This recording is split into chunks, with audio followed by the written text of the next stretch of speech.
Back to my channel lazy girl Shilpa. আমি শিল্পা নিয়ে চলে এসেছি আজকে তোমাদের সঙ্গে শেয়ার করবো আবারও একটা নতুন ব্লগ ভিডিও।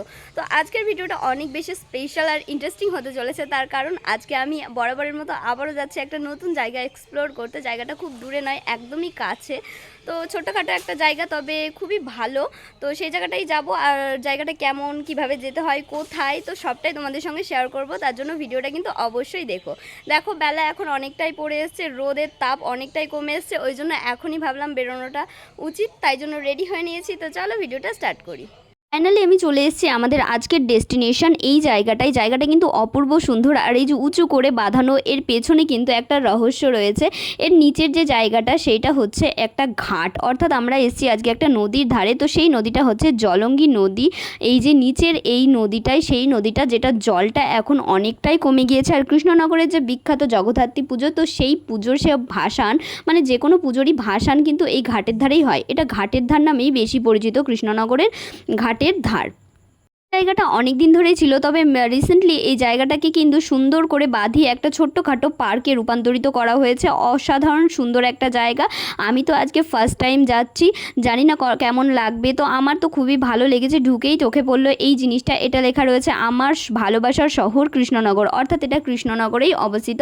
তো তোমরা যারা আসতে চাও কৃষ্ণনগর স্টেশন বা কৃষ্ণনগর বাস স্টপে নেমে ওখান থেকে টোটো বা অটোয় করে যদি বলো কদমতলা ঘাট যাবো, অথবা ঘাটের ধার যাবো, তো তোমরা খুব সহজেই কিন্তু চলে আসতে পারো। দেখো জায়গাটা খুব সুন্দর একটা জায়গা, পুরো নদীর ধারে একটা সুন্দর মনোরম পরিবেশে ছোট্টখাটো করে একটা পার্ক করে দেওয়া হয়েছে। তো আমার তো ঢুকেই খুবই ভালো লেগেছে। এত সুন্দর একটা জায়গা, এত সুন্দর একটা পরিবেশ, পাশেই নদী বয়ে গেছে, যদিও জলটা এখন কমে গিয়েছে। এত গ্রিনারি চারিদিকে, আমার খুবই ভালো লাগছিল ঢুকে, আর মনটা খুবই খুশি হয়ে গিয়েছিল। বিকেলের এই গরম থেকে ছুটি পেতে বিকেলবেলায় চলে গিয়েছিলাম। এটা ছিল রবিবার বিকেলে। তো খুবই ভালো লাগছিল, আর বেলাও যেহেতু পড়ে এসেছিলো, নদীর ধারের হাওয়া বইছিল, চারপাশে এত সবুজ, এত সুন্দর একটা পরিবেশ, সব মিলিয়ে তো আমার খুবই ভালো লেগেছে। আর এইখানে একটা ছোট্ট মন্দির আছে, সেটাও তোমাদেরকে দেখাবো। দেখো সেই দিকেই এখন আমরা যাচ্ছি। আর উপরে প্রচুর কাপল বসেছিল, তো আমি একটু চেষ্টা করছিলাম যে ভিডিওটাকে একটু সাইড করে করার জন্য, তার জন্য এরকম লাগছে। তবে জায়গাটা কিন্তু খুব সুন্দর করে সাজিয়ে গুছিয়ে একদম দেওয়া হয়েছে। চলো তোমাদেরকে সেই মন্দিরটার দিকে নিয়ে যাই। আর এইটা হচ্ছে ওই জায়গাটার পুরো ভিউটা, অসাধারণ অসাধারণ। এখানে সুন্দর করে লেখা রয়েছে ভরতচন্দ্র রায় গুণাকর স্মৃতি উদ্যান। আর এই মোটিভটা আমার খুব ভালো লেগেছে, আমার সন্তান যেন থাকে দুধে ভাতে। অসাধারণ একটা কথা, তাই না? খুব সুন্দর করে লেখা রয়েছে।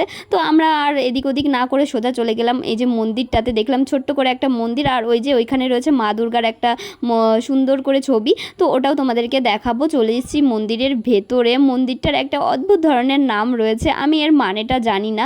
তো এই নামটা আমি ফার্স্ট টাইমই শুনছি, তো সেটাও তোমাদেরকে দেখাবো। যেহেতু জায়গাটা একদম ছোট্ট জায়গার মধ্যে, ওই জন্য মন্দিরটাকে দেখাতে একটু অসুবিধা হচ্ছিলো, স্পেসটা যেহেতু কম।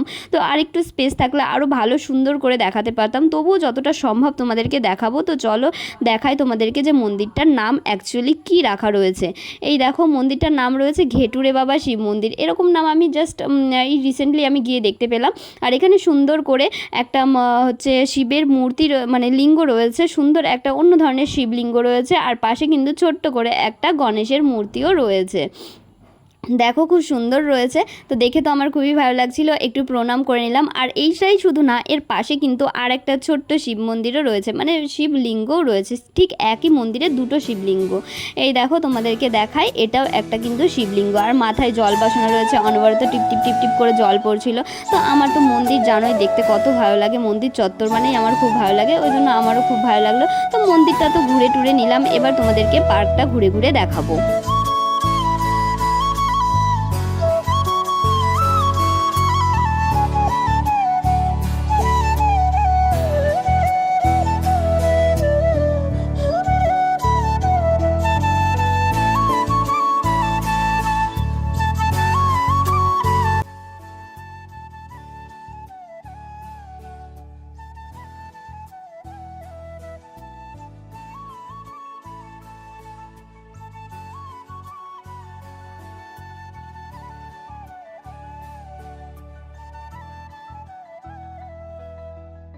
একটা ভিউ তো তোমাদের সঙ্গে শেয়ার করেই দিলাম। চলো এই পার্ক সম্পর্কে আরও যা যা জিনিসগুলো আছে সেগুলোও তোমাদেরকে দেখায়।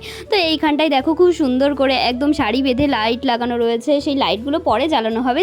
লাইট জ্বালানোর পরে কিন্তু পার্কটা দেখতে আরও বেশি সুন্দর লাগছিল। তো বিকেলের ভিউটাও তোমাদের সঙ্গে শেয়ার করব। এখানে সুন্দর সুন্দর গাছের ছবি দিয়ে হাতি করা ছিল। আর এই যে এখানকার মোস্ট ইম্পর্টেন্ট যেটা ফটো স্পট, তো এখানে দাঁড়িয়ে প্রচুর ফটোগ্রাফ তুলতে পারো। তো যেহেতু ফটো স্পট তো আমাকে তো তুলতেই হবে, আমিও চলে গেলাম 2-4টে ফটো কিন্তু এখানে ক্লিক করে নিলাম, কেননা ফেসবুক পেজে তো দিতে হবে যে এসছি, এটা তো জানাতে হবে। যাই হোক জায়গাটা কিন্তু ওভারঅল খুবই সুন্দর ছিল। নিচেটা করা ছিল ছোট্টদের একটা পার্ক। আর এইখানে যে মোটরসাইকেল নিয়ে এরা কী করছিল আমি জানি না। যাই হোক এখানে সুন্দর সুন্দর ছোটো ছোটো বাচ্চারা দেখো কি সুন্দর খেলা করছে। আর এই জায়গাটায় কিন্তু একটা ছোট্ট ক্যাফেটেরিয়াও রয়েছে। তো ওখানে বেশিরভাগ স্ন্যাক্স তোমরা অর্ডার করে খেয়ে নিতে পারো। যেহেতু গরম পড়েছিল ওই জন্য আমি আর ওদিকে যাইনি, ওদিকে একদমই ভিড়িনি। তবে গন্ধগুলো কিন্তু খুবই সুন্দর আসছিল। আমাদের ঘোরাটোরা কমপ্লিট হয়ে গিয়েছে। জায়গাটা না 3টে পার্টে ডিভাইড করাম। তো ফার্স্ট পার্টে রয়েছে কাপলদের জন্য বসার জায়গা, সেকেন্ড পার্টে রয়েছে একটা সুন্দর করে গ্রিনারি দেওয়া, তারপরে হচ্ছে আর থার্ড পার্টে রয়েছে একটা ছোট্ট পার্ক যেটা বাচ্চাদের জন্য খেলাধুলার বিভিন্ন জিনিস। তো সন্ধে লেগে গিয়েছে, লাইট ফাইট জ্বালিয়ে দেওয়া হয়ে গিয়েছে। আর আমাদের না পার্কটা দেখতে এত সুন্দর লাগছিল, লাইট জ্বালানোর পরে তো আরও বেশি সুন্দর লাগছিল। দেখো কি সুন্দর লাগছে দেখতে, এত ছোট্ট জায়গার মধ্যে এত সুন্দর করে সাজানো গোছানো, খুবই ভালো লাগছিল। ওভারঅল তো আমার খুবই ভালো লেগেছে। আর ছোট্ট জায়গা, বিকেলের দিকে ঘোরার জন্য বেস্ট জায়গা। তো ঘুরে গেলাম, অন্য কোনো দিন আবারও আসবো। তো আজকের মতো ভিডিওটা এখানেই শেষ করছি। ভিডিওটা আর বেশি লেন্দি করব না। তো আমাদের ঘোরাটোরা কমপ্লিট হয়ে গিয়েছে, এবার আমরা বাড়ির দিকে রওনা দেব। অনেকটাই বেলা হয়ে গিয়েছে, মানে সন্ধ্যা হয়ে গিয়েছে। তো এবার বাড়ি ফিরতে হবে, বাড়িতে যেতেও কিন্তু অনেকটাই টাইম লেগে যাবে। তবে যে মেন জায়গাটা ছিল না, ওই যে আমার ভালোবাসার শহর কৃষ্ণনগর, ভাবলাম যে ওটাতে একটা ছবি তুলবো দাঁড়িয়ে।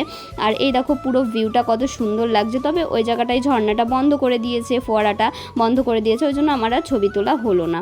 তো ওভারঅল ভিডিওটা আজকে এই পর্যন্তই রাখছি। ভিডিওটা কেমন লাগলো অবশ্যই কমেন্ট করে জানিও, আর ভালো লাগলে চ্যানেলটাকে সাবস্ক্রাইব করে দিও। নেক্সট টাইম আবারও আসবো, জায়গাটাতে খুবই সুন্দর। তো চলো আজকের মতো ভিডিওটা এখানেই শেষ করছি।